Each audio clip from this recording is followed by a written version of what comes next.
photos. But yeah, once I had the lead, I'm pretty stubborn, and I knew that I wasn't gonna let it go without a fight. But you know, you never know whether you packed your wrong legs in your transition bag. And luckily for me, I found them in there and put them on, and I did feel really strong going out onto the run. There are a few niggles I think that everyone feels during the marathon, but I focused on the chocolate power bar gels and the scenery, and that seemed to take the pain away. And of course, the atmosphere just drives you, really drives you forward, and it's absolutely incredible. But people ask me, when did you think that you could actually win it? And I didn't think that I could win until about the last 10K.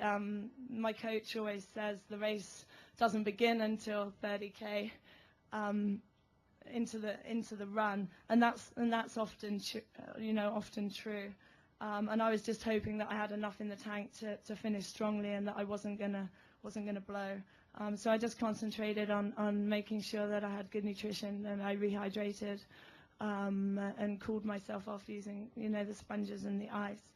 I think I really only started to believe that I could win it in the last 5K. Although I do wish I'd checked the course map before the race, because I thought you just came down Palani and into the finish. So I grabbed the Union Jack and was all ready to wave it, and then the motorbikes turned left down onto the Kurakini, and I thought, oh bugger, I got about 2 miles to go, and I'd misread the signs. But it was about a K, but I was there clutching my flag about 2K from the finish, which must have looked a bit strange, but it was well worth the wait, and I enjoyed waving it at the end. So where next for me now? I think the most important thing for me is to seize the wonderful opportunity that I have right now to combine my two passions in life, which are sport and international development.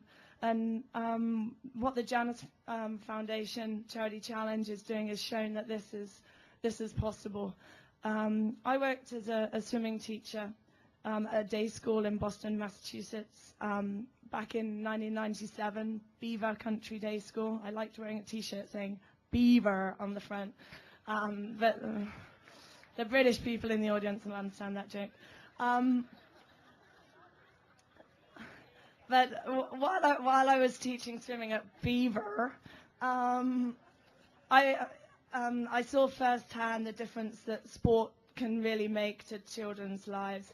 And then again, when I was working in Nepal, I found that sport was really one thing that could bring conflict-affected communities together.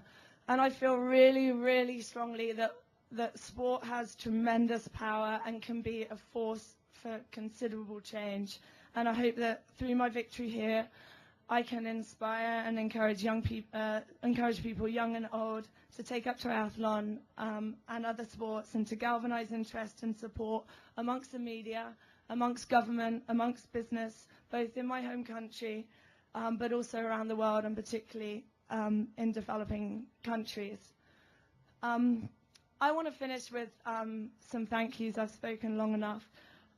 First, a huge thank you to my coach, Brett Sutton, and the rest of my team TBB, for giving me that chance to be the best that I can be, and particularly to Belinda and to Rebecca, my teammates. And I'm proud that there's 3 of us from my team up here on this podium, and I think it's a vindication of the success of Brett's training that we have 3 athletes up here. So I just want to say congratulations to both of those for driving me forward in training and being the best training partners that people could wish for. I also want to thank Ironman and all the race sponsors for their unwavering support to the sport, to the thousands of volunteers who give up their precious time to help us all. I just spoke to a lady called Sammy earlier, and she said it's a privilege to help you all realize your dream. Well, without all of the volunteers this event wouldn't be able to take place. And I know that I speak on behalf of all of the athletes here when I extend my sincere gratitude to you all.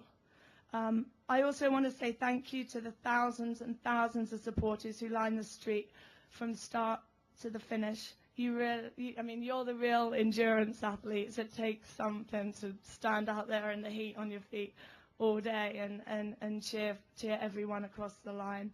The atmosphere, as I said before, was absolutely electric, not just when I was coming down Alihi Drive, but for every single athlete that crossed that finish line. And the biggest crowd was at midnight, which was amazing to watch the final people come across.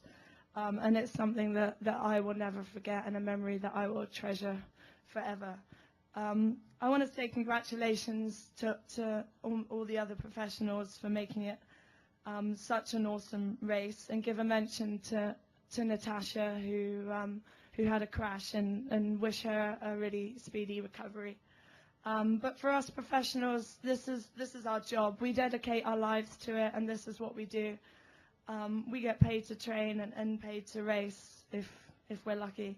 But I want to save the last word for the 1,600 or so age groupers who swam, biked, ran, walked, and crawled their way over the finish line, from the youngest to the oldest, to Scott Rigsby, to Kate Bolling, and all the others who have fought against adversity and won. You are the true Ironmen and women, and you're an inspiration to me.